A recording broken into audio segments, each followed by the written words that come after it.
Hello and welcome to coverage of Grand Prix Los Angeles. We are in the finals. I'm Marshall Sutcliffe in the booth with Luis Scott Vargas and Randy Buehler, a pair of Hall of Famers to bring you these finals. We find Daniel Scheid with Green Red Monsters. He's the second seed coming in. He's on the right-hand side of your screen against Denis Ulanov, who is in sixth seed on Mono Red, a deck didn't exactly expect to see here, but here it is in the finals. It's one of two copies that was in this top 8, and he's off to a good start here with Monastery Swiftspear.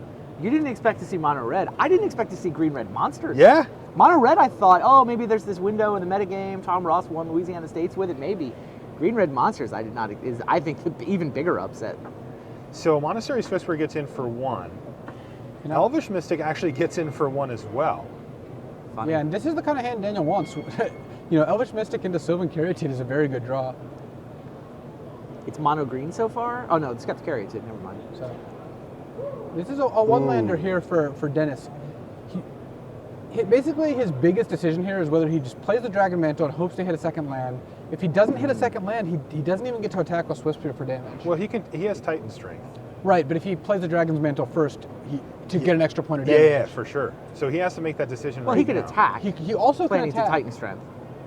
He also can attack, in which case Daniel just can't block, or at least can't block without knowing that his Caryatid could die. And then post-combat play the Dragon Mantle, because he really wants to hit a second land drop. If he stays on one land, I think he's just going to be too constrained on mana. Yeah, I think you attack first, just so that he can't block. Yeah. Now Dragon Mantles, and it says no mountain.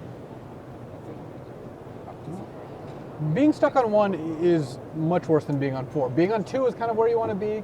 And 2 and 3 mana is like the profitable zone for this deck. 1 mana is not really going to be good enough.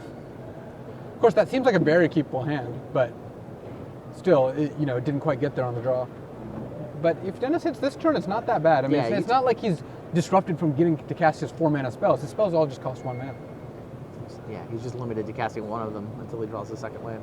I agree. That seems like you keep one land, Swiftspear, Dragon Mantle, one land on the draw. You totally keep that hand. Yeah. And you see Denis pause on his upkeep, which indicates Titan Strength. He's thinking about whether he wants to scry on his upkeep.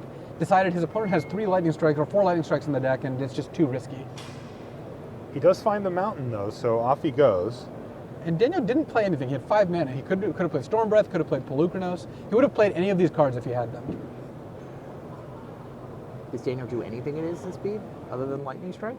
Just Lightning Strike, but given that he didn't play anything, either his hands are, is all lands, cards that cost more than that, Lightning Strike and Crater's Claws. And it might even be that if he had Crater's Claws, he would have just burned the Swiftspear now. All right, well, Swiftspear coming over. Daniel has kind of a free block here. If Daniel blocks, Denis can't really afford to do too much here. Though with the double Titan Strength, maybe he can actually play around Lightning Strike. So, Titan Strength. You Lightning if Strike. If there's a Lightning Strike, you Titan Strength again as a response. So this could lead to here's a blowout. the Lightning Strike. And does he have the second Lightning Strike? If he has the second Lightning Strike. The second Titan Strength. Well, Denis has the second Titan Strength. Oh, God. But if Daniel has the second Lightning Strike, then we're talking about a massive. We're creating a stack here. Does not look like it. No, second Titan Strength. So the gigantic Monastery Swiftspear. 9/5 Monastery Swiftspear. Or 9/6 even, jeez. Yeah, the prowess triggers combined with the point of toughness off the Titan Strength is enough to make it 4 toughness before the Lightning Strike resolves. And then it goes to, like you say, just 9/6.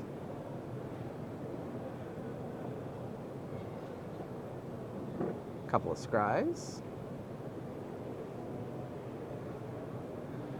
This isn't a catastrophe for Daniel. I mean, it may look like a blowout, but he traded 2 Titan Strengths for a Caryatid and a Lightning Strike. Yeah, and it really depends on what else Daniel has in hand. Because if he needs that Caryatid, then this ends up worse. But there's a chance he doesn't actually need the Caryatid or care about it all that much. I mean, he's been attacking with Mystic rather than tapping it for mana. He's got both his colors in basic lands. Yeah, it's whether he has like a Storm Breath that maybe he couldn't cast, but if he had that, he would have cast it already. Yeah, he would have cast it. Same with Sarkhan, same with anything else. All right, well. Courser's looking pretty good here. Courser's nice. He finds not perhaps the best card on top with Genesis Hydra. Well, given that he's going to have 6 mana next turn, I would just keep the Genesis Hydra and just cast it for 6 or for 4. I mean, you're at enough life total, and a Genesis Hydra does a good job clogging the board. You can even get a little bit of peeking by seeing with Courser if your top card's a hit.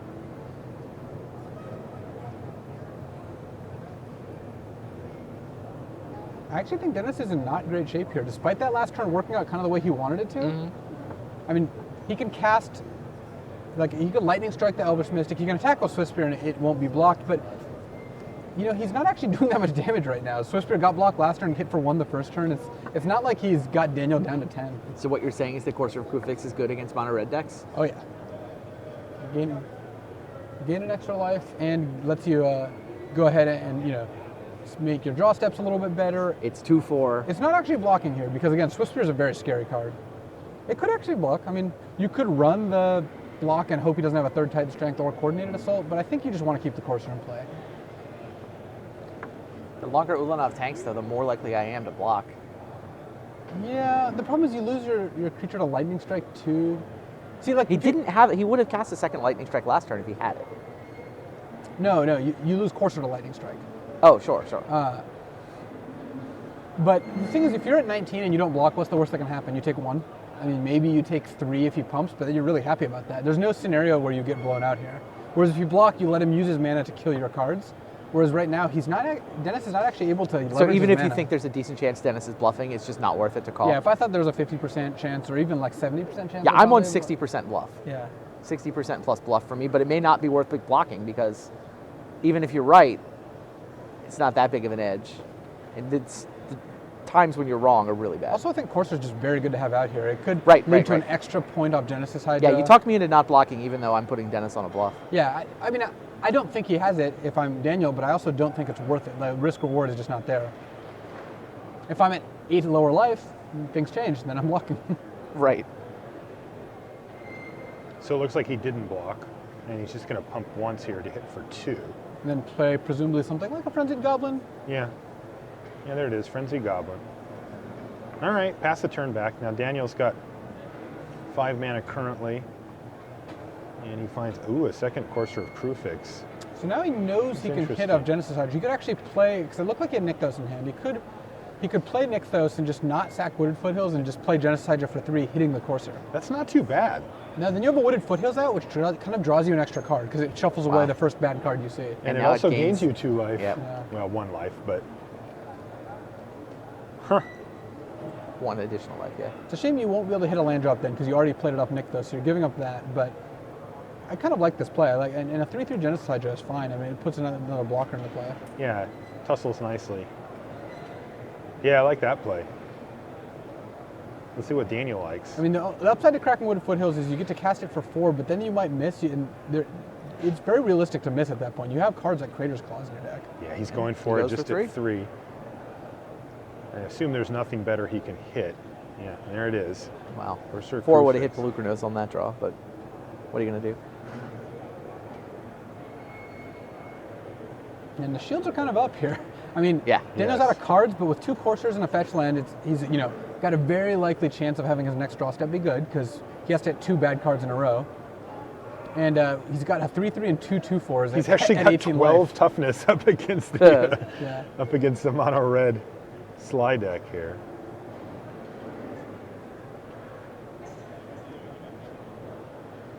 Looks like a couple of questions for the judge just to get things clarified.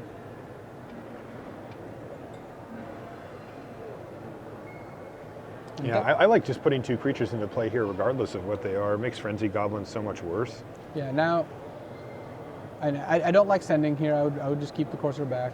Oh, Sarkhan, I'll take that. Sarkhan can just devour the Monastery Swift Spear. I like the flip. Yeah, your turn, man. Yeah, go I've for done it. enough. Knock yourself out. Yeah, and Dennis has been kind of plagued by mana problems. He missed a second land drop, then he played a second land, but he hasn't really been able to get on the board in like an efficient manner. He's also, been using mana to like pump into Dragon Mantle because he has these like lightning strikes and stokes in his hand. So he's not really making headway here. He's not at a point where he can play 2 hammer hands and really make a move. He's just, this isn't the kind of game he wants to play. He wants to play when his opponent's behind and playing 1 creature a turn.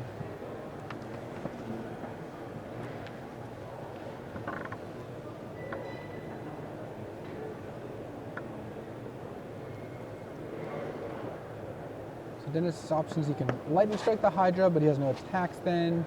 He can cast Stoke the Flames, that also uses his whole turn.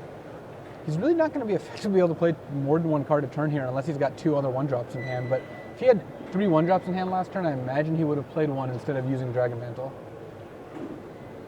Definitely. It's not often you see that the red 1-drop deck is the one choked on plays, but that's what it looks like here. All right, Dragon Mantle it is. Basically just to draw a card here. Yeah, makes the Swift Spear a little bit better. I guess he can play Foundry Street Generals, and he drew that, so that at least gets him to play a couple cards, but he's just not getting ahead. Get through for 18? Soon to be 19, soon to be 21. You know, Yeah. like. Yeah. But Daniel's winning percentage from here, it's well over 90%. I agree with that. I mean, does Dennis? Dennis is not winning this game. No, I mean, does we've Dennis have seen even a 1% chance to win? We've seen his deck capable of big chunks of damage, but not on the level that Daniel's going to be putting up here. And Daniel can close out the game pretty quickly too. I mean, on the same turn cycle that Dennis is playing a Foundry Street Denizen, Daniel's going to be playing Sarkhan. Like, we've entered a stage of that. And he hit a Temple. Temple's really good as well. So here, I kind of like play this. He's at 20. Yep. Look at the top card from Courser, but probably crack Fetch in response. Yeah, I don't like scrying there. Because you know you're gonna scry to the bottom anyway. And you have to crack the Fetch if you want to play the Sarkhan. So in response to the scry trigger, you can crack the Fetch, and you would basically just get a free scry at the end of this shuffle. After the shuffle rather than before it. Because you know you're cracking the Fetch anyway. Sure. And if by some chance you see something on top that's so good that you want to keep it on top and not play the Sarkhan, you also have that option. Kind of funny interaction of coursers and fetch lands and scry lands and hit stuff. So Daniel's going to gain 2 more life and go to 23 here. He's going to play Sarkhan. And I imagine just killing the Monastery Swift Spear or Frenzied Goblin is the safest route. He could just plus it and attack with everything.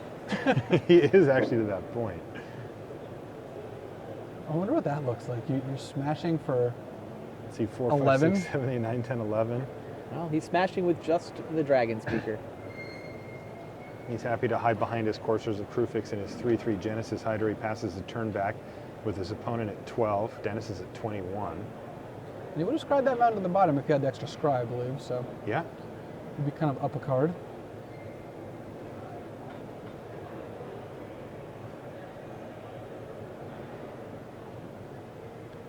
Dennis, still no third land, it looks like. So he's got Stoke the Flames, but he doesn't really have a very realistic way of threatening Sarkhan this turn. I mean, if he could get a point of damage through, he could Stoke, but that requires probably tapping his creatures, in which case he's not attacking, in which case how is he getting the point of damage through?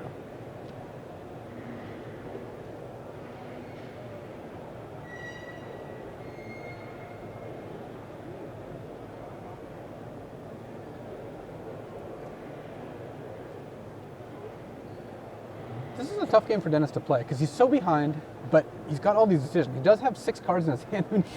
He's got a lot of plays. I mean, how many of them get him out of this? Well, very few, but it still doesn't mean he shouldn't try. He should look for the best play, and that is going to be tough. That does lead to a mono-red deck taking a lot longer than the red-green deck, which is just like, yeah, play my best card, my only card every single turn. Right. I think he's going to go to attacks. He's going to attack Sarkhan with the Monastery Swift Spear alone. Certainly getting blocked. My inclination is just put Genesis Hydra into play. Like, Dennis has to play a card in order to make this trade here. Daniel, I think he views that Genesis Hydra as expendable as well. He's already gotten his value out of it. So he's going to throw it in front of the Swift Spear and make Dennis come up with a couple of spells here. And now Dennis doesn't even have a great lightning strike target. Looks like he's just killing the Hydra. Yeah. Just trying to get a free roll attack, like maybe he won't block or maybe he'll block with the wrong thing. Right. And there's the Mountain and there's Xenagos the Reveler.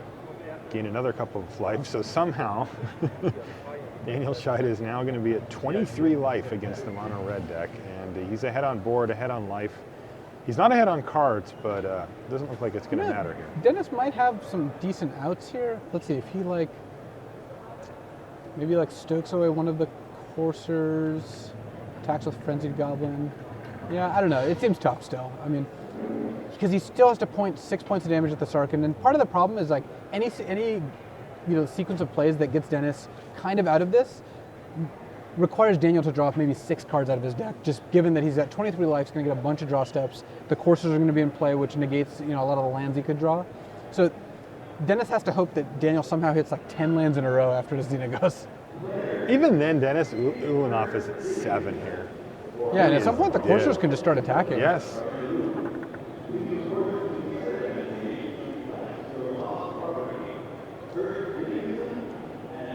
Frenzied Goblin can't really stop, Elvish Mystic from just jumping in the way, even if it stops one of the coursers.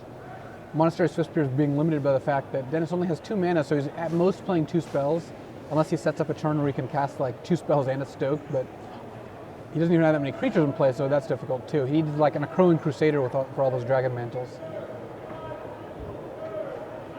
Stoke's a powerful card. I think it might be, one of the best cards in M15. It's showing up in a lot of different decks and being cast for a very little amount of mana. Yeah. So he found another Monastery Swiftspear. He's going to play that. He is going to attack. Representing Stoke. Because he played it pre-combat. Yeah. But even then, if you just block with the Courser, there's no real downside. I mean, you can Stoke, and then your Swiftspear's a 2/3, and that doesn't actually kill the Courser for free. Right. It's possible that Dennis wants to spend a turn stoking Sarkhan and untap and cast Lightning Strike on Sarkhan if he's got another Lightning Strike. It takes a couple turns. There's also a chance that Daniel just ultimate Sarkhan this turn. Yeah, I was thinking about that too. I don't think that's unreasonable. You're at 23 and you have 2 coursers in play, so you're just drawing all gas. You're gaining 2 life a turn almost for the rest of the game. Xenagos to block. I mean, one of the ways you can lose is if you try to kill him but end up with him at 3 life and not quite dead, and then he outcards you. I mean, I think Daniel's likely to win regardless, but it's possible that that Ultimate Sarkhan is actually the way to go. And I wonder if Dennis is thinking about just casting Stoke now to prevent that line of play.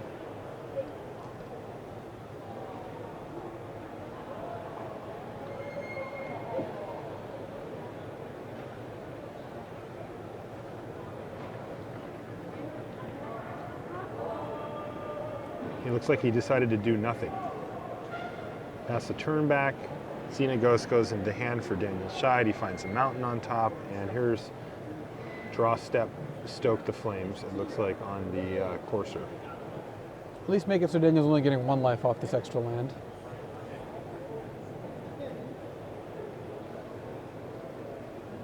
So now the untapped Swiftspear is a 2/3, but I think Daniel can just attack for the win here, right? He can play Xenagos, make a token, make Sarkhan a creature, attack with everything. Swiftspear blocks the token or a Courser, and if Dennis is at 7 instead of 8, then that works. But it looked like he got attacked from 12 down to 8, so I'm not sure if that life total is 100% accurate. Okay. If he's at 7, Daniel can win the game this turn. If Dennis is at 8, then that line of play I don't think is what you want to do.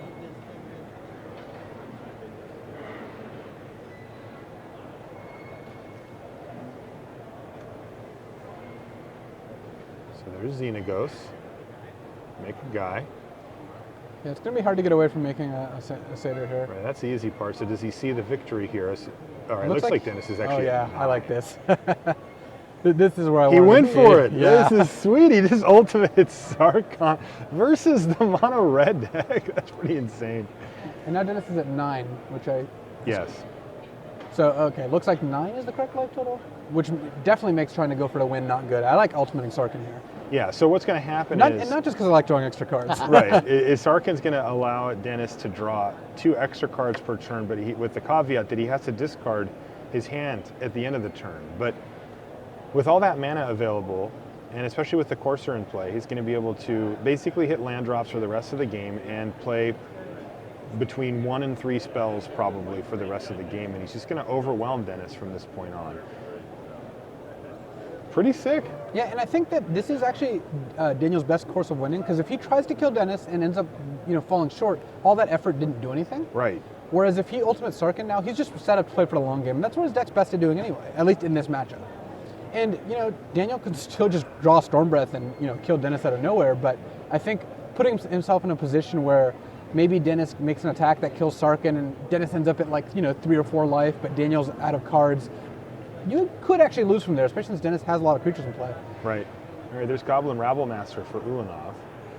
Right on schedule. Yeah. Turn 8. So Dennis is fighting hard here, but Barring another Stoke, even this turn is not going to go all that well for Dennis. A Stoke would make this pretty good, but without a Stoke, I mean, a 2-2, a 2-4, and a 1-1 can actually make some pretty good blocks here.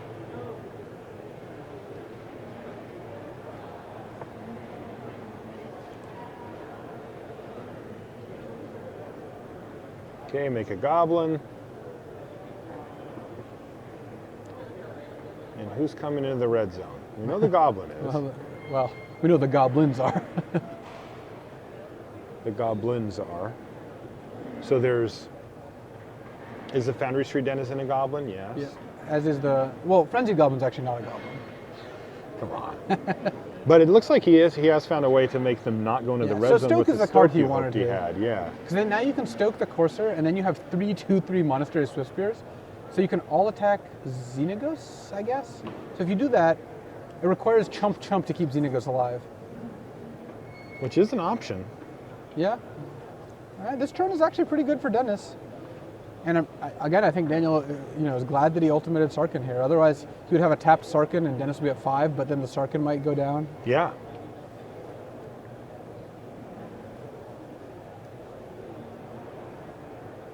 I think he's going to chump here. I mean, he gets the Satyr back anyway.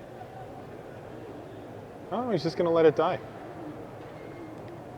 Interesting. End up with an Elvish Mystic, basically. So, Yeah. Sarkhan Emblem, he draws 2, plus the card for his turn. Yeah, this is going to be pretty good. He found a Lightning Strike and something. Couldn't quite see the rest. Something looks like a Pelucranos, which It is, does indeed. substantial as well. Remember, he has to discard his hand on NSEP, so he's only able to use the ones that he can deploy right now. He can't do any shenanigans, so we'll get to see all of it right away. Thinking about attacking with the Satyr, it looks like, maybe even the Mystic. Yeah, you can attack with both, maybe go, he's at 24, so Daniel could attack with both, putting Dennis to 6, play Elvish Mystic, Lightning Strike the Rabblemaster. that's the obvious target. You could Lightning Strike Dennis, put him to 3, but that seems, again, a little ambitious. There goes Rabblemaster down. And there's the Mystic. So this is exactly what happens Yeah. with Sarkhan's Ultimate. He now has just played 3 spells in this one turn because at the point in the stage of the game that he actually fired the Ultimate off, he's got tons of mana, so he's able to just deploy all of the cards. And in this case, he drew 3 spells off of it. Often you'll find lands too, but this is what it's going to be like for the rest of the game. Yeah, and I think that's why he didn't attack. Attacking here, when you're drawing 3 cards a turn, why get into a race? Why not just play defensively?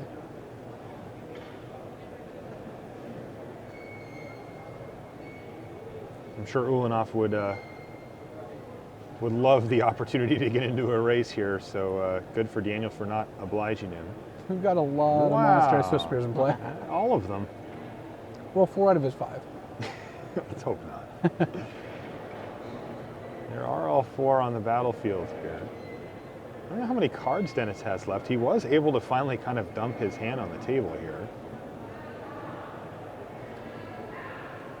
He's done it in a way that's scary enough for Daniel to want to play defense. Now that you're getting 4 prowess triggers every time you play a spell, that is reasonable. Here comes Hammerhands. How about Hammerhand? Dennis is finally out of resources. After spending this whole game with like 6 cards in his hand, he's actually hellbent now. And that's going to make things a little easier for Daniel. Daniel's going to get to untap a Pelucranos, which is... I don't see how that doesn't just kill Dennis. Yeah. All right, but Pelucranos doesn't get to block here. Like, Daniel could just run the no blocks, and I think he'd be fine here.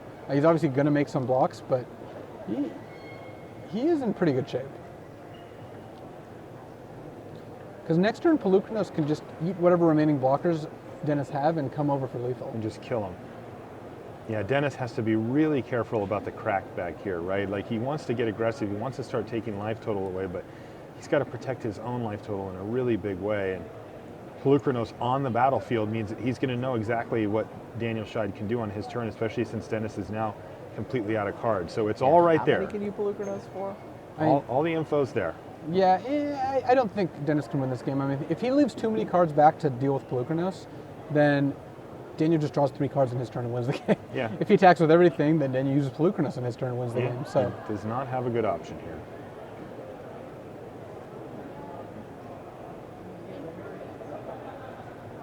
But he certainly doesn't want to leave himself dead to just onboard kill here. I mean, that seems unnecessary.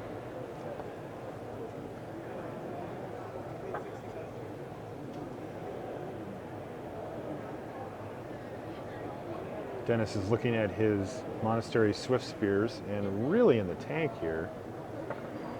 So he's just not going to attack at all. I don't think he can. I mean, I think if he makes too ambitious of an attack, he just gets crushed in the backswing. I think he's likely to lose if he passes the turn after the 3 cards, but there's difference between likely to lose and just losing on board. Actual dead, yeah.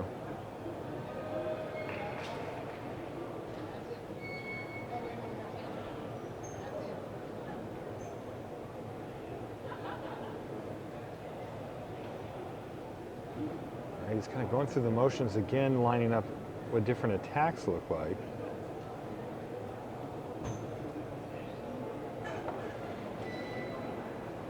He still has that red mana float there sitting down there so he can use his Frenzy Goblin too. So this is a pretty complicated attack step.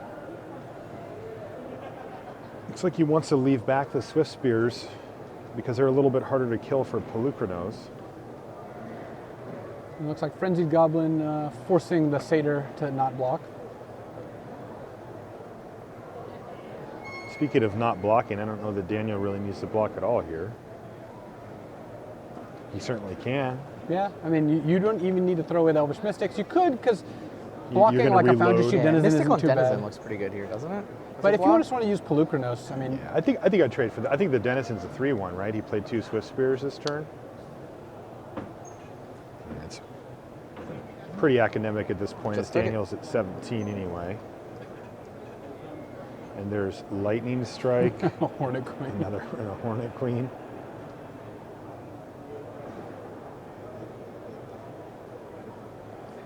So He's left 6 toughness he needs back. 13 mana to win the game with Pelucranos.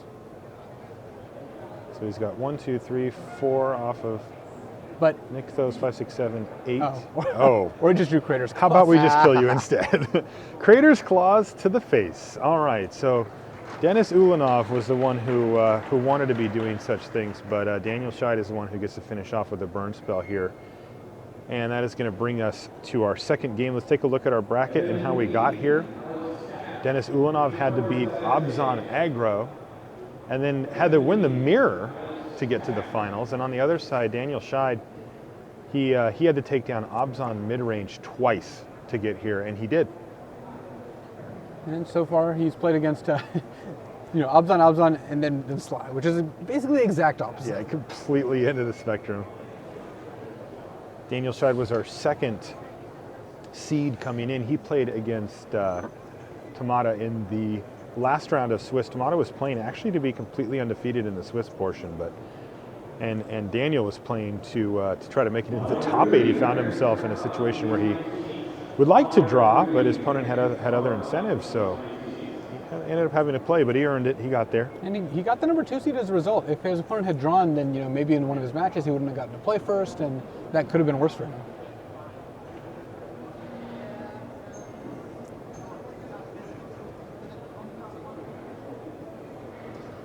I think post-board this gets a lot better for Daniel.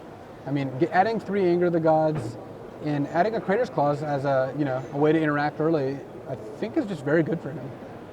He gets to take out cards like, I think Genocide is not really what you're looking for. It's basically an 8 mana spell, 7 mana spell. I guess it came out for 5 and had good effect last game, but that was partially because he had information from the Courser. Yeah. Getting extra cards when you're already up a game, pretty nice. Yeah, Dennis does get Harnessed by Force. That card is effective, but when Daniel has a bunch of creatures out, he has like a Xenagos, an Elvish Mystic, even taking a Pelucranos and attacking with it isn't going to change that much. It's going to remove a blocker and give you an extra attacker, but that at no point would have drawing it that game had done anything. True. Harnessed by Force is the Strive active treason. It is, and if you're in a position to strive it with Dennis's deck, you're not too happy about that.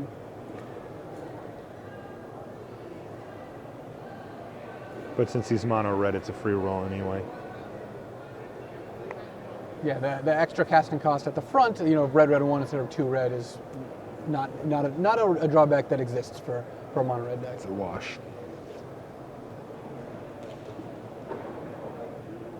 But other than that, I mean, Dennis doesn't have a whole lot that looks. I mean, Blinding Flare looks like it could be good, but he said that was his worst card in his deck in his top 8 profile. Oh, he did? Yeah, he said he wouldn't play Blinding Flare again. So, but in a stalled board like that, all of a sudden making it so none of your opponent's creatures can block, I mean, that definitely does something. Mm-hmm.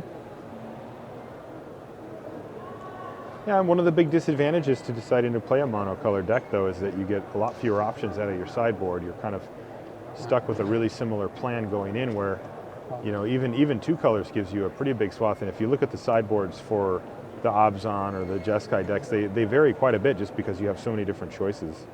It's kind of like, what do you want to be able to beat? Well, the fact that you're playing a 17-land mono-red deck that all has 1/1s and auras kind of limits your choices even further. It's a little bit narrow. That's different than a mid-range deck that is fine going big or slow, or fast. So, yeah, I mean, that's one of the downsides to playing decks like Dennis is you don't get a sideboard. It's the same with playing the Jeskai Ascendancy deck. You basically just don't get a sideboard. Some of these decks just don't sideboard well. The more focused your deck, the less good sideboard options you have. The fewer colors you have, the less good sideboard options you have, and the less lands in your deck, it actually cuts it off too. So he's all the way on all 3 spectrums there.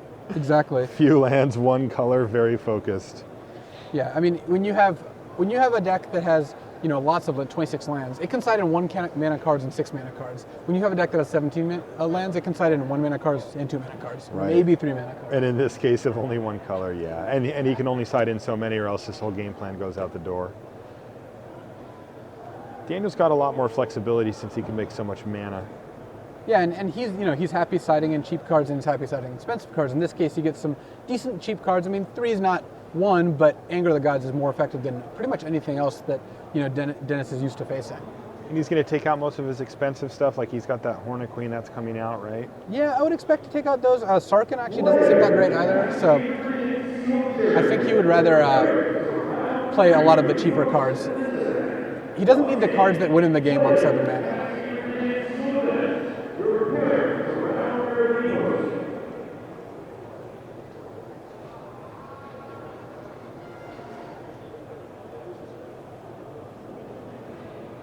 Randy, give me a win percentage here. He's up a game, and now he gets the sideboard. It looks really good for Daniel Scheid, but we're still playing Magic the Gathering here.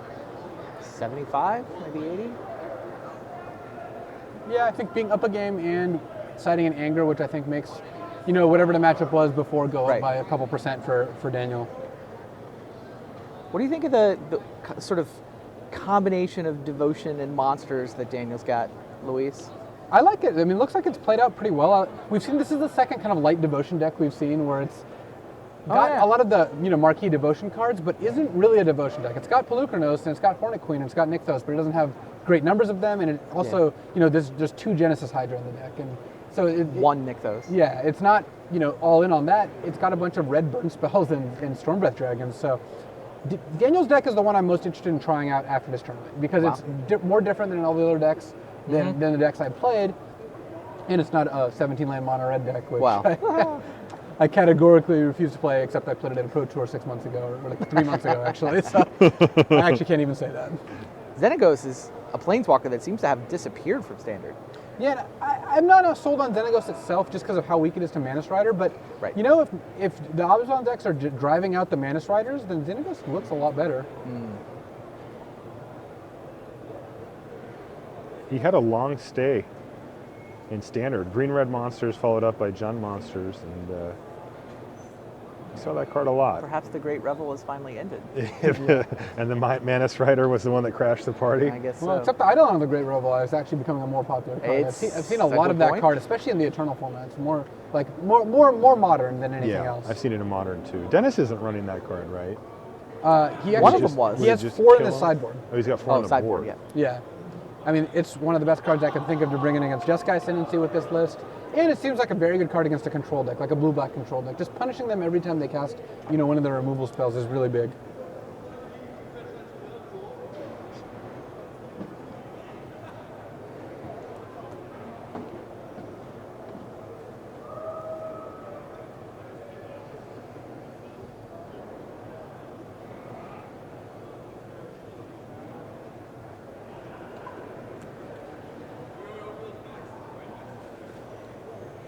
And it looks like we're just about ready to start game 2 here. We are almost ready. Oh, well, we're ready. We're ready. We're definitely ready. That was a monumental sideboard session Leisurely there. shuffling. Yeah, people do get into a slightly more methodic pace of play and shuffling and sideboarding once they're in the high stakes matches, the top 4 finals of the GP. Yeah, I can't blame them. Though this is the most randomized deck in the history of Magic right here. This thing is Okay, video. very random. I just had Frank run the numbers and... Frank did run the numbers. He also ran the camera apparently last turn.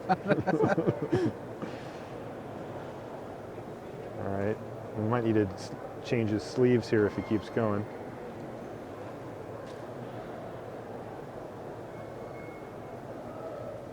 But you never really want to tell somebody not, it's better to have it on this end of the spectrum than somebody who feels like they can just give it a quick riffle and hand it off. That's pretty bad, but this is a incredibly thorough shuffle job here. I think we've crossed over from randomized to de-randomized. It's back in order. Is that how it works? I believe that's how it works. That's what I've been told. All right. All right, so let's get game 2 underway here in the finals. It has been a long road for these players, but they have found themselves facing off for the trophy. This game could decide it. If Daniel Scheid were to win it, somebody who says his best finish is multiple second places at F&M could be a Grand Prix champion at the end of this game. It's pretty incredible stuff. Dennis has a bit more experience at a higher level of tournament play, and he needs to even things up if he wants to keep his shot for the trophy alive. And this is a nice start. This is more what he's looking for. Yeah, you block, right? You gotta block depends that, on your turn. Dennis. If you've got a courser on your turn, then I could definitely see not blocking here. Now, let's see if he's okay. got it. I'll That's buy a that. good point. We're not seeing Anger of the Gods. Not this turn. Green. He's got Lightning Strike in his hand, so I think he's going to go Elf and leave up Lightning Strike. Huh.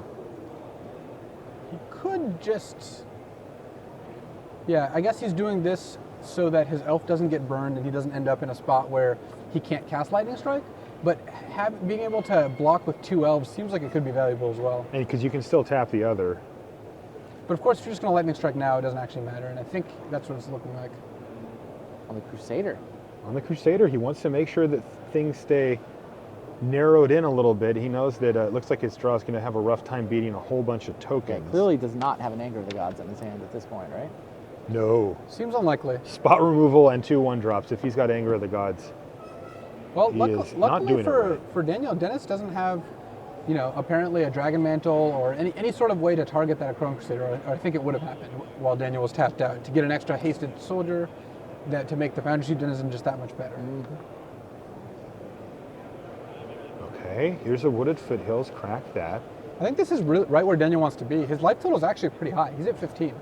He's not, or 14 now after the Foothills. He's going to get to play something decent here. If he plays like a Pelucrinus here, Dennis is reasonably behind. So let's see what he's got for the turn. We figure he probably would have played the Courser Crucifix last turn if he had it. Though he could have been really worried. Lightning Strike plus Elvish Mystic's actually pretty decent Yeah, too. it was a good turn. Was that an Ash Cloud Phoenix? It is an Ash Cloud Phoenix, and that's not actually a bad play either. No. No, he gets to trade it off, turn it back into a morph, and live to block again. And 2/2s are pretty reasonable against an army of 1/1s. Yeah. Interesting, Ash Sorry, Cloud that sounded Phoenix. like a Marshall Sutcliffe quote. Oh, stop. Great blocker somehow. Yeah. Ash Cloud Phoenix. It Of looks cour- like an aggressive Yeah, card, at 4/1 flyer, it looks like an attacker, but the fact that it leaves with 2/2 in its wake, and eventually can flip up, though I don't think we're going to see that this game. It's just No. the sequence of events that would lead to that. Probably not good for Dennis, actually. Right. 2 damage could be a thing, but now Dennis Ulnov sitting on mono red just doesn't really have much choice here. He might not even have a good play. I mean, Right. Like if his hand is Lightning Strike, he can Lightning Strike the Phoenix Get and in attack with with the Swift 2/3 Spear. Swift Spear, Yeah. and that is just such an anemic play And for that's his your turn. turn, yeah.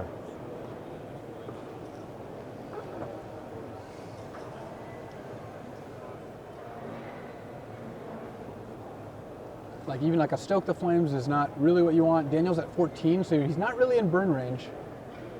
Ooh. That's a good one. Let's That's get a good one. aggressive. Wow. Harness by force to steal your guy. Wow. And that's going to be 4, 5, 6, 7 damage here. That's half of Daniel's remaining life total. Never mind, this game might have turned around. Yeah. Sideboard cards are good.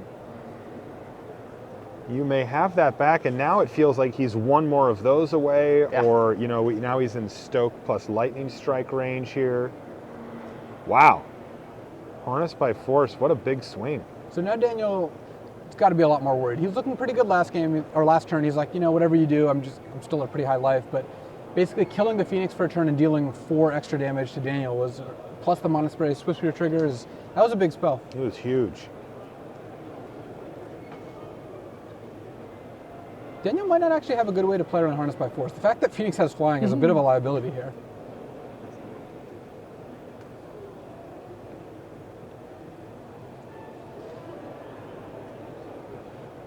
And so I like Sarkening away the Swift Spear or the Crusader here. Yeah, I think I hit the Crusader. Yeah, that seems like the play, because you can just leave the Phoenix back to block the Swift Spear. You don't care that Swift Spear has prowess. Right, but this also means that Harness by Force number 2 is game. Yeah, it Don't puts think you you're to beating 1. that I one. think you're in that spot no matter what, though. Yeah. Ah, you're right, it is 1.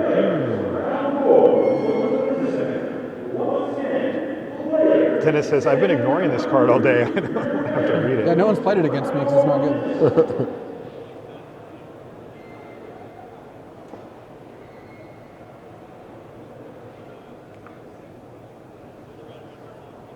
Right now it only has 1 mode. But Dennis is 2 burn spells away from forcing a game 3. Right.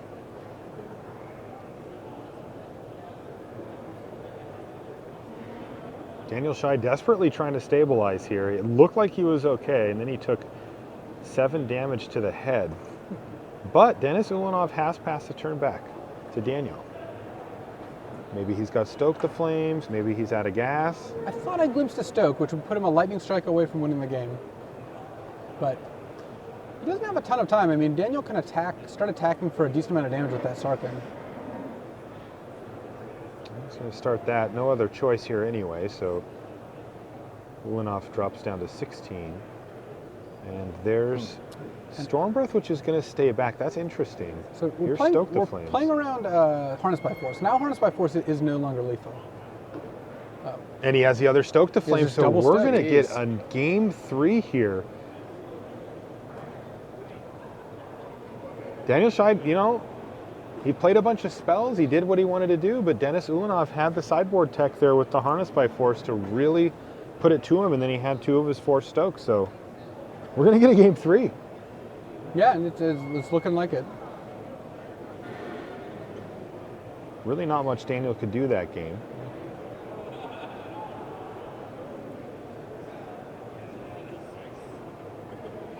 Yeah, I mean, I think given that his turn 3 play was Ash Cloud Phoenix instead of, you know, Pelucranos or Courser, he was just going to be vulnerable to Harness by Force, and I don't think there's much he could have done to change that. I mean, Harness by Force is good against all the flyers. I guess his deck does have Storm Breaths and Ash Cloud Phoenixes, and having those instead of the ground creatures means your Elvish Mystics can't chump the threatened creatures, which is very relevant. How many Harness by Force does Dennis have? 2. He's got 2 to bring in out of the board. And both players are aware of this.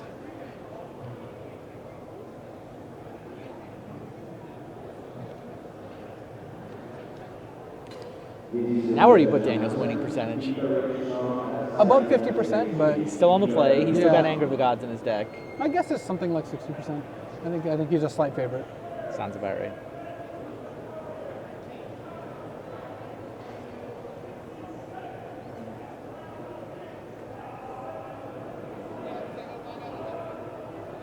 And they're back to studying the deck sheets again.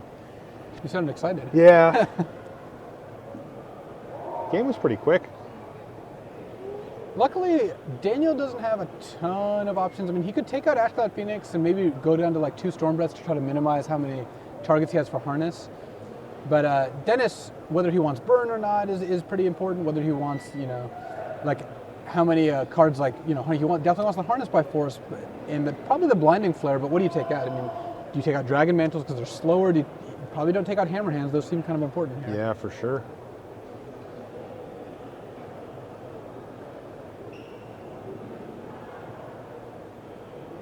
Yeah, it looks like Daniel's already kind of made his decision there. Yeah, But Dennis I'm has a really lot just hoping more. that Dennis starts shuffling soon because Yeah. Dennis has much tighter decisions to make on his end, both during play and in sideboarding here. These decks, like the one that Dennis is playing, are so unforgiving. You just don't get to make mistakes with those decks very often. I think that the commonly held, red decks are too easy to play sort of thing is not entirely accurate. I mean, it is true that red decks, have pretty high variance draws. Sometimes you get draws like where you just keep a 1-lander or you draw 5 land and it feels like you're pretty powerless to stop things. But sometimes you get draws where you have 3 lands and you have 5 spells that cost 1 and 1, and you have a convoke spell, and it's like, how do I play this hand out? It is actually, difficult. Right, and if you miss damage in a deck like that, it can be so punishing. Look at the shadow of the trophy. That looks sweet. Yeah, I like that. It looks like a black lotus. That's a cool shot. So Ulanov now has, looks like 5 piles of sideboard decisions to go. Yep. But like I said, he can't afford to give up anything here. So I think he's got You some think notes he's got as sideboard well. notes on this matchup? Highly Oh, he might. unlikely. Maybe an approximation of it. I don't think Green Red Monsters was on anybody's list as far as like way high up. It was around. It's not like the deck doesn't exist. We saw some of it at the Pro Tour. It feels like it's been largely replaced by the devotion lists. I mean, most of the heavy green sort of light splash lists are Yes. devotion based. Well, once Yeah, you you're right. once you lost Domri, I think that was a lot of the incentive to be like Green Red Monsters style was Right. gone. But I guess the addition of Sarkhan and Crater's Claws just gave it some new tools. And Crater's Claws especially looks very good. I mean, whatever the rare red XX damage spell is in the set, because there's usually one almost every single big set, right? Yeah, One sure. per year, has generally seen play. Like Banefire was good, Demon Yeah. Fire was good, and Devil's Play was quite good. Sure. It doesn't all see a ton of play, but it all sees play. And Crater's Claws, I think, might be one of the best ones we've seen. Just Well, we don't have to talk about Bonfire. well, that one's a little different. That's not a straight up burn spell. That's All right. but yeah, It's a bad memory. yeah. I mean, it led to a nice little clip. I will give you that. You did get story value out of it, but I can't imagine that the memory itself felt too great. But the addition of the 2 extra damage off Ferocious for Crater's Claws, I think, has made it, clearly find a place in Control. Yeah, I agree. Like Kibler had it, he almost made top 8. Daniel is sitting here in the finals with it.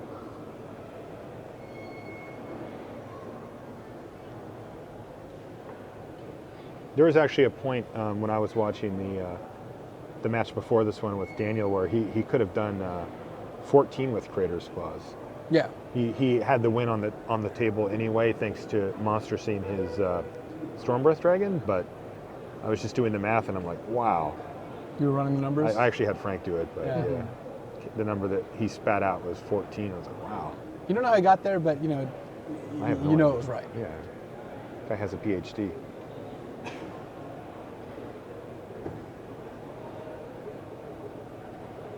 It looks like the players are joking around a little, having some fun with it. Yeah, what else are they going to do? I wouldn't do that.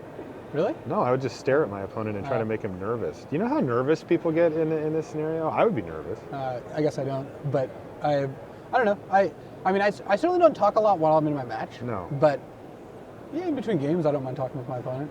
I will in a normal game, but if I'm in the GP finals, I'm concentrating. I don't want to chit chat. Fair enough.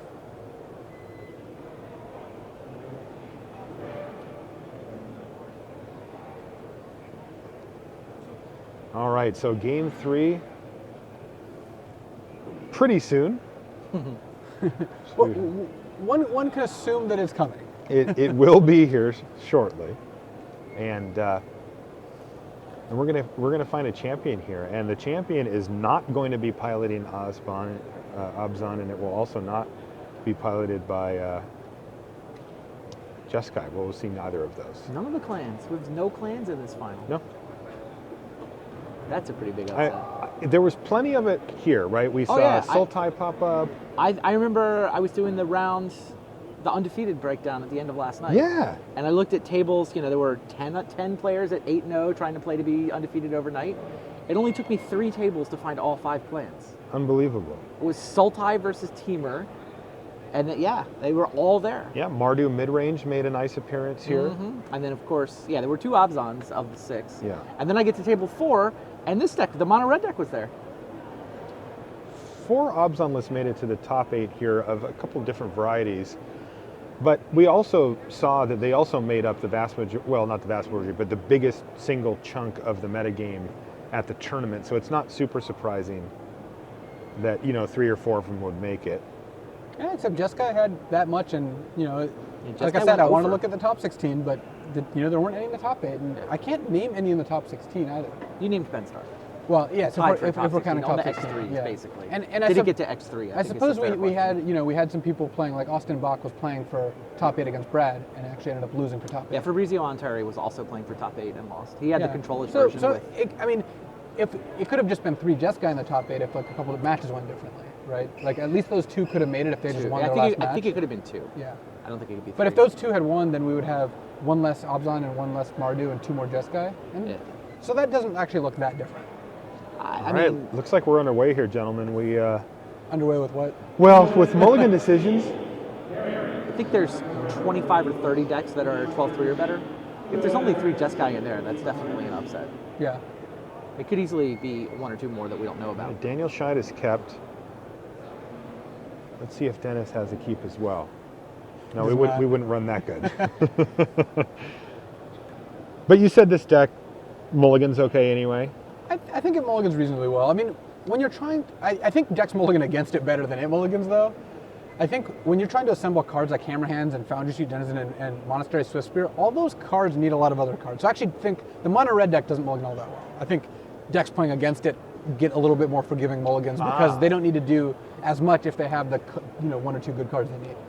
Okay, so that could actually be pretty rough beats here for Denis Ulanov. As he's going down to 6 cards. He is on the draw this time, though. He won the last game, so Daniel Scheid is going to breathe a bit of a sigh of relief to be on the play. Who would be the con for the mono red clan? Zergo, Helm Smasher. Zergo is. Oh yeah, would he's be the con? 7/2 must attack. Isn't he Haste? already taken? Yeah, I think he's taken. We're looking for a new... Oh, I thought you mean which of their existing cons? would be No, the no, mono no. red? Like I mean, Chandra, right? Like, she shows Sure. up, puts on a clan hat or whatever, and Stormbreath Dragon. it's hard to understand what his orders are, but... they worship Stormbreath Dragon. That makes sense. It's a plane where everyone worships dragons. I'm in. So what are you hoping for to do 6, Marshall?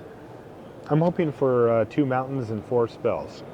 Yeah, that sounds. I will take pretty whatever accurate. ones I get, No, as long honestly, as one of them's a mountain and creature. 5 spells is pretty close to keepable too. Okay. I would say unless those 5 spells that happen to be bad, the one land that one usually mana cost keep them. deck is not mulling to 5 when it has a You're one. normally keeping 5 and 1 on the draw. You're normally keeping 6 and 1, I think too. He did game 1. Yeah, Like, on the draw. if you have 3 1-drops and like a Titan Strength and a Dragon Mantle, it's pretty easy keep. Yep. All right, so Daniel cracks a Wooded Foothills to get things going. Elvish Does he have Mystic an to elf? follow. Yeah, I mean, there it is. Pretty much has to if he's cracking Foothills on turn 1. Yep. And he does have an elf, so we are underway. Ulanov. I saw he had a Fire Drinker Satyr in his hand, though that doesn't match up very well with the Elvish Mystic, so he might want to play something else. Maybe if he's got a Monastery Swift Spear, he can start getting a little damage going. Looks like he's got a pair of Fire Drinkers actually. Not the best news in the world.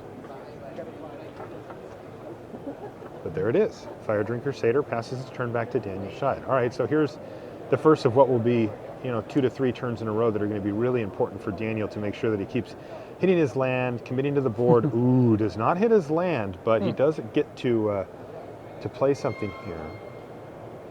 And Fire Drinker marches right past the Sylvan Caryatid. Can't really block it. He can jump in front and trade, basically a turn for a card there. Ooh, Oh, jeez, boy. that's huge. Searing Blood to take down Elvish Mystic and Versus drop the guy who Daniel missed the Scheid land down drop. to 14. But he hit his land, and it's a Oh, Courser. that was a big draw. And he's found another reasonable card on top there, but wow. Hitting that land was huge. Yeah, that was really good for Daniel because, Dennis just drew a Goblin Ravelmaster. Playing a Ravelmaster against a board of Caryatid Forest would have been really tough to beat. Yeah, game's over if he doesn't draw that forest that turn. Playing a Ravelmaster against a Courser of Krufix is much less effective. Dennis can't even attack with this Fire Drinker. He could try to bluff a Titan Strength, but that's just a trade. It's not even extra value. Right. I guess he could play, if he has a third land, he could play it and attack with the Fire Drinker and bluff Coordinated Assault plus Pump, but that's a little thin. I don't think he has the land anyway. We'll see. Can't quite see from here, but... I think it's in between the Rabble Master and the... Ah, okay. Yeah, I see where you're looking. There it is. All right. So he has that, but is he going to go for this elaborate bluff just to hope that he doesn't get called? The problem with that is he's kind of likely to side out Coordinated Assault in this matchup. And if he has sided out Coordinated Assault, then this bluff gets so much worse, because if Daniel thinks that, he's like, well, you probably sided that out, I'm just going to block, and then you just threw away a creature and took 2 damage to add insult to injury. Well, that's how you do it. You play 3/1 drops and just pass a turn back. Is there a land on top? Is it a mountain? Can he cast Anger of the Gods? It is a mountain. Oh, man. He has Lightning Strike. It does not look like he has Anger of the Gods, Okay. though. So now Daniel's in the tank here, because he has a second Courser. If he plays the second Courser, plays the mountain, gains 2, he basically sets himself up for the next turn, but is resigned to taking a bit of damage this turn. Okay. Plays the second Courser. Plays the mountain. Goes up to 16. What's on top? Another mountain. Stream of lands. If Love both players just draw lands, I think Daniel's going to win. Right. Thanks.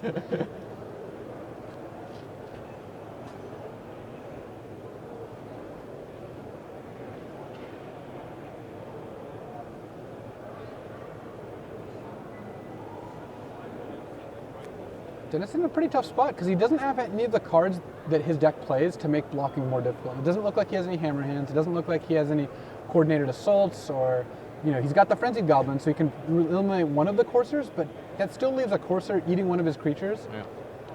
He does do a decent amount of damage. Let's say he plays Rabble Master, puts a token into play, makes a courser unable to block, attacks with everything. Daniel could then block Frenzied Goblin and take 6 going to 10, or he can block one of the Fire Drinkers and go to 11. But then untap with 5 mana, 3 blockers, at least 1 Lightning Strike in his hand. And gaining a couple of life. What as else well. is Dennis supposed to do, though? I don't think he is. I think he's supposed to go for it. Yeah, I do too. This is what you signed up for when you entered the tournament. Agreed. In fact, is he out of cards? He's hellbent now? He is. Yes. Yeah. He Turn him played sideways. 4 cards that last turn. And in Yep. they go. Courser can't block, and he has I done that think exactly. you want to eat the Frenzied Goblin. I feel like that too. That is I- generally the case in situations like this. Lightning Strike, you want to point at the Rabble Master next turn, so you want to be able to block Frenzied Goblin, Lightning Strike Rabble Master. You're facing down 4 attackers with 3 blockers, so you're actually in really good shape here. Does take 6. So he goes down to 10, but he draws a land for the turn. He finds Anger of the Gods on Oh, top. jeez. Well, So now his plan He's is gotta very clear. survive Survive one more one turn. and I think he's going to be able to. Yeah, I think sure so looks too. like He's it. back up to 12. And remember, his opponent life is for top playing decking. Now, is it greedy here, Luis, to let the Rabble Master live, or is that pretty standard play? It's not so much greedy as incorrect. Okay. Just because you're going to anger everything anyway. I think you should just Lightning Strike the Rabble Master just to make sure things don't get out of control. Okay.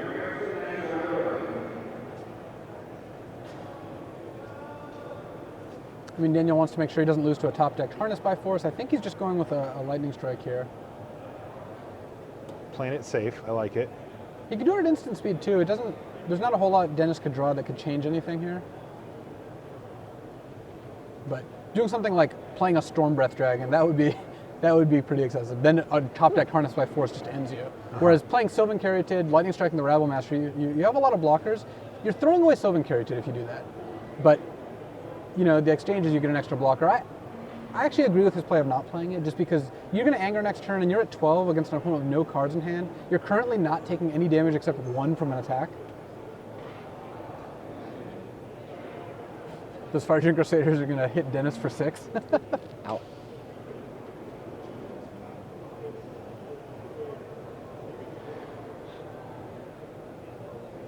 So Daniel shied with maybe the tournament sitting on top of his library there. Anger of the Gods. I cannot see how Dennis could ever recover from that.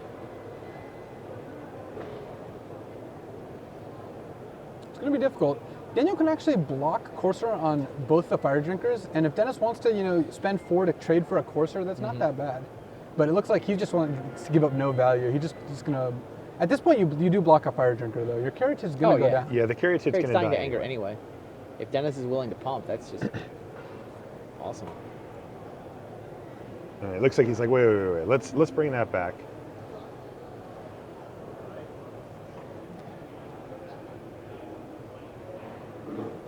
All right, so he actually did in the end decide to block there. He has not blocked with the Caryatid though. It's surprising. It is surprising. Well, depending on what Dennis does, you might not even have to cast Anger here. Oh, that is interesting.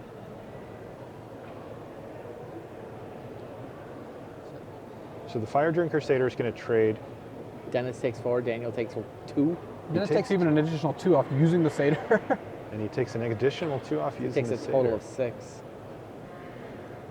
So the threat of that Anger of the Oh, why Gods did just that Satyr forced him live? into that. Both Yeah, Satyrs, that's there you They go. figured it out. Daniel's like, that's why I did that. So now Anger of the Gods, actually not really necessary. Yeah, it was the threat of it, right? Yeah. It forced Dennis it forced into a a bad bad attack. attack, yeah. Looks like he's going to... I mean, I think casting is actually reasonable because you're trading a Caryatid and an Anger for 2 1/1s, which it just makes it a little less likely that you die to some crazy sequence of cards. But just having it in your hand is also pretty nice. The problem is, Daniel, I think he already had a Storm Breath in his hand or an Ashcloud Phoenix, so if he plays one of those cards and then gets harnessed by force, he could end up in a spot where he doesn't, he ends up just taking too much incidental damage. He's going to go for Storm Breath here. And he's just actually Storm going to Breath, pass go. the turn back. My 4/4 flyer, my 2/4, stay away in fear from your 2 1/1s. Would you have attacked there, Luis? I might have sent in just the Storm Breath. Yeah.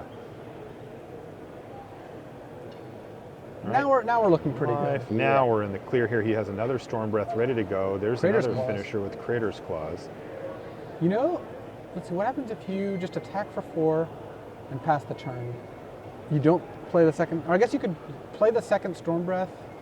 You get stoked end of turn, untap, harnessed, and you still don't die. I mean, You still don't you die. have to play around all these bizarre situations, but I think you're in still pretty good shape here. You could even just play second Storm Breath, attack for 8, but Yeah. I don't think you need to because this is already lethal with the Crater's Claws next turn. Right.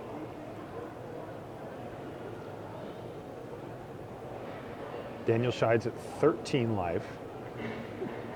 And he's going to not even crack his foothills here. Wouldn't cost him any life to do so. And that should be it. And Dennis Ulanov has passed the turn back, and this should be it.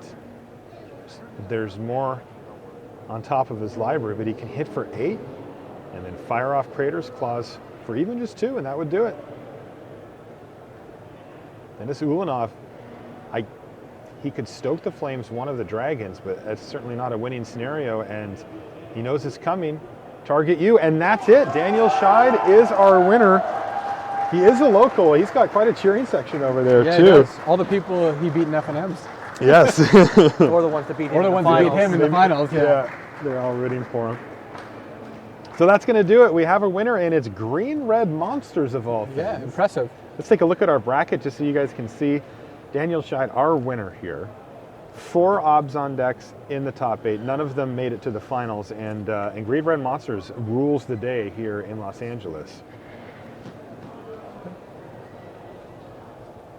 All right, so we're going to kick you guys out. Alrighty. I thank you, gentlemen, for your service this weekend. You guys are awesome in the booth. I am going to have a quick chat with Daniel before we sign off for the tournament. But again, thanks for the great commentary all weekend. Well, as always, I enjoyed it. See you in a couple weeks in Nashville. Yep.